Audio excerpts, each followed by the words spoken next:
بسم اللہ الرحمن الرحیم۔ بسم اللہ الرحمن الرحیم الحمد للہ وکفا والصلاة والسلام علی من لا نبی بعد اما بعد۔ عزیز طلباء، کتاب الہدایہ جز 40 کا سبق نمبر 196 ہے، اور اس سبق میں مثل جنس عدم الاہلیت للشہادہ کے متعلق بات کریں گے، اور کتاب کی عبارت وَلَا الْمَحْدُودُ فِي الْقَذْفِ سے لے کر فَتَمَامُ حَدِّهِ بِرَدِّ شَهَادَتِهِ بَعْدَ الْعِتْقِ تک ہوگی۔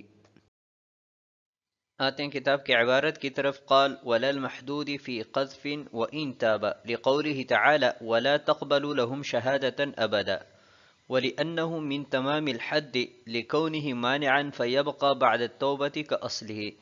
بخلاف المحدود في غير القذف لأن الرد للفسق وقد ارتفع بالتوبة. وقال الشافعي رحمه الله تعالى تقبل إذا تاب لقوله تعالى إلا الذين تابوا استثنت تائبا. اور نہ ہی محدود فی القذف کی گواہی جائز ہے اگرچہ وہ توبہ کریں، اللہ تعالیٰ کی اس قول کی وجہ سے کہ تم ہمیشہ کے لیے ان کی گواہی قبول نہ کرو، اور اس لیے کہ یہ تتمہ حد میں سے ہیں، کیونکہ یہ بہتان لگانے سے منع کرنے والا ہے، پس یہ اپنے اصل کی طرح توبہ کے بعد بھی باقی رہے گا، برخلاف اس شخص کے کہ جسے غیر قذف میں حد لگی ہو، اس لیے کہ رد کرنا فسق کی وجہ سے ہیں، اور فسق توبہ کی وجہ سے ختم ہو چکا ہے۔ اور امام شافعی رحمہ اللہ تعالی نے فرمایا کہ شہادت قبول کی جائے گی جب وہ توبہ کریں، اللہ تعالیٰ کی اس قول کی وجہ سے کہ سوائے ان لوگوں کے کہ جنہوں نے توبہ کی، توبہ کرنے والے کو مستثنا فرمایا۔ قال وَلَا الْمَحْدُودِ فِي قَذْفٍ وَإِن تَابَ، ان لوگوں کی بات چل رہی تھی کہ جن کی گواہی قبول کرنا جائز نہیں ہے، تو ان میں سے ایک وہ شخص ہے کہ جسے تہمت لگانے کی وجہ سے حد لگی ہو، یعنی کسی پر زنا کی تہمت لگائی ہو اور اپنے مدعا کو ثابت نہ کرنے کی وجہ سے اس سے 80 کوڑے مارے گئے ہو، تو اگر وہ توبہ کریں، توبہ کرنے کے بعد اس کی گواہی قبول کی جا سکتی ہے کہ نہیں کی جا سکتی، اس میں اختلاف ہے احناف کا اور ائمہ ثلاثہ کے مابین۔ احناف کے ہاں محدود فی القذف کی گواہی ہمیشہ ہمیشہ کے لیے قبول نہیں کی جائے گی، جبکہ ائمہ ثلاثہ جواز کے قائل ہے کہ اگر وہ توبہ کریں تو توبہ کرنے کے بعد اس کی گواہی قبول کی جا سکتی ہے، لقوله تعالی ولا تقبلوا لهم شہادتا ابدا۔ یہاں سے احناف کی دلائل ذکر کر رہے ہیں، تو پہلی دلیل یہ ہے کہ تم محدودین فی القذف کی گواہی ہمیشہ کے لیے قبول نہ کرو۔ اللہ تعالیٰ نے محدود فی القذف کی گواہی قبول کرنے سے منع فرمایا ہے، اور وجہ استدلال یہ ہے کہ ابدا کا جو لفظ ہے یہ ایک غیر منتہی مدت پر بولا جاتا ہے،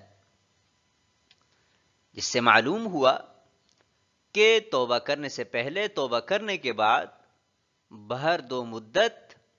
محدودین فی القذف کی گواہی غیر مقبول اور مردود ہے۔ اور دوسرا طریقہ استدلال یہ ہے کہ وَلَا تَقْبَلُوا لَهُمْ شَهَادَةً أَبَدًا، یہ جملہ معطوفہ ہے، اس کا عطف فَجْلِدُوهُمْ 80 جلدہ پر کیا گیا ہے، اور عطف اشتراک کے لیے ہوتا ہے۔ اشتراک کا مطلب یہ ہے کہ جیسے کوڑے مارنا یہ حد کا حصہ ہے، ایسی ہی گواہی قبول نہ کرنا بھی حد کا حصہ ہے۔ ابھی تہمت لگانے والا شخص اگر توبہ کریں تو توبہ کرنے کی وجہ سے جلد یعنی کوڑے مارنے کی جو سزا ہے یہ ساقط نہیں ہوتی، تو ایسی ہی اس کی گواہی قبول نہ کرنے کی جو سزا ہے یہ بھی ساقط نہیں ہوگی، کیونکہ یہ بھی حد کا حصہ ہے۔ وَلِأَنَّهُ مِن تَمَامِ الْحَدِّ، یہ دوسری عقلی دلیل ہے جس کی طرف دوسرے طریقے استدلال میں اشارہ بھی کیا گیا کہ گواہی قبول نہ کرنا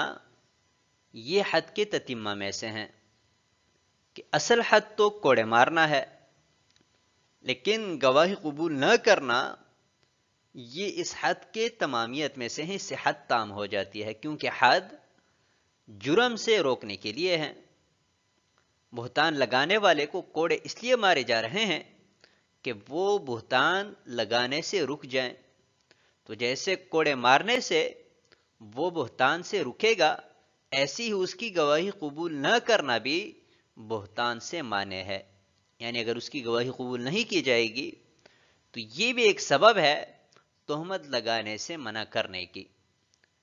تو جیسے اصل چیز توبہ کرنے کے بعد یعنی کوڑے مارنا توبہ کرنے کے بعد برقرار ہے، ایسی جو تتمہ حد میں سے ہیں یعنی گواہی قبول نہ کرنا، یہ بھی برقرار رہے گا. بخلاف المحدود فی غیر القذف. اور جہاں تک ان لوگوں کی بات ہے کہ جن ہے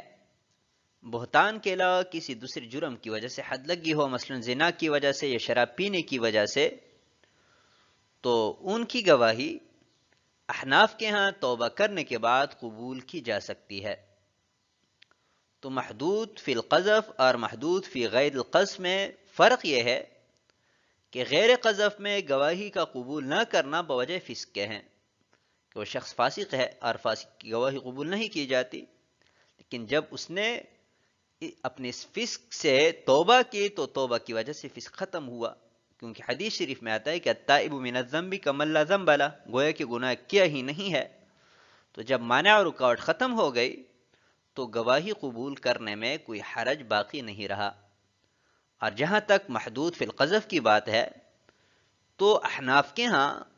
سابقہ دلائل اور تفصیل کی بنا پر توبہ کرنے کے بعد بھی اس کی گواہی قبول نہیں کی جاتی. وقال الشافعی رحمہ اللہ تعالی، امام شافعی اور اسی طرح حنابلہ اور مالکیہ رحمہم اللہ تعالی کے ہاں اگر محدود فی القذف شخص توبہ کرے تو توبہ کرنے کے بعد اس کی گواہی بھی قبول کی جا سکتی ہے. اور دلیل وہ یہ پیش کرتے ہیں کہ اللہ تعالیٰ نے محدودین فی القذف کی گواہی قبول کرنے سے منع فرمایا ہے، لیکن اس حکم سے تائبین مستثنا ہے، کیونکہ اللہ تعالیٰ نے فرمایا کہ الا الذین تابوا، کہ جو لوگ توبہ کریں وہ اس سے مستثنا ہے. تو اس بنا پر انہوں نے یہ کہا کہ محدود فی القذف اگر توبہ کرے تو توبہ کرنے کے بعد اس کی گواہی قبول کی جا سکتی ہے. آتے ہیں اگلی عبارت کی طرف. تو پہلے عبارت اور ترجمہ کرتے ہیں اور اس کے بعد پھر انشاءاللہ مختصر سی تشریح کریں گے. قلنا الاستثناء ينصرف الى ما يليه وهو قوله تعالى واولئك هم الفاسقون، او هو استثناء منقطع بمعنى لكن، ولو حد الكافر في قذف ثم اسلم تقبل شهادته لأن للكافر شهادة فكان ردها من تمام الحد، وبالإسلام حدثت له شهادة أخرى، بخلاف العبد إذا حد ثم اعتق لأنه لا شهادة للعبد أصلا، فتمام حده برد شهادته بعد العتق. ہم کہتے ہیں کہ استثناء اپنے متصل کی طرف منصرف ہوگا اور وہ اللہ تعالیٰ کا قول وَأُولَئِكَ هُمُ الْفَاسِقُونَ ہے،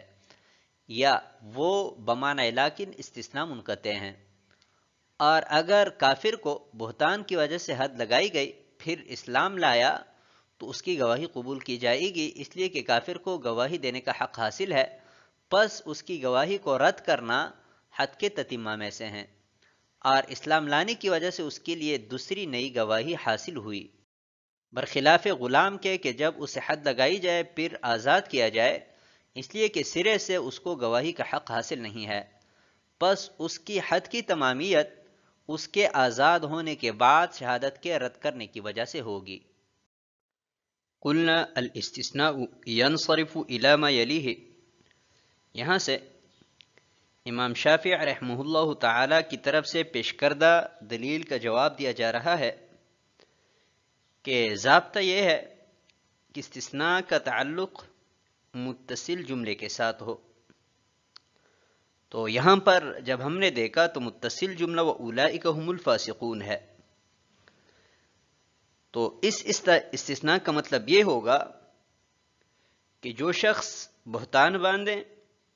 بہتان باندھنے کے بعد اپنے مدعا کو ثابت نہ کر سکیں تو وہ شخص فاسق ہو جاتا ہے. البتہ اس فسق سے وہ شخص خارج ہے کہ جو اس گناہ کے بعد توبہ کرے. ابھی اس استثناء کا تعلق صرف اولئک هم الفاسقون کے ساتھ ہوگا، ولا تقبلوا لهم شہادتا ابدا کے ساتھ اس کا تعلق نہیں ہوگا، اور لا تقبلوا والا حکم برقرار رہے گا.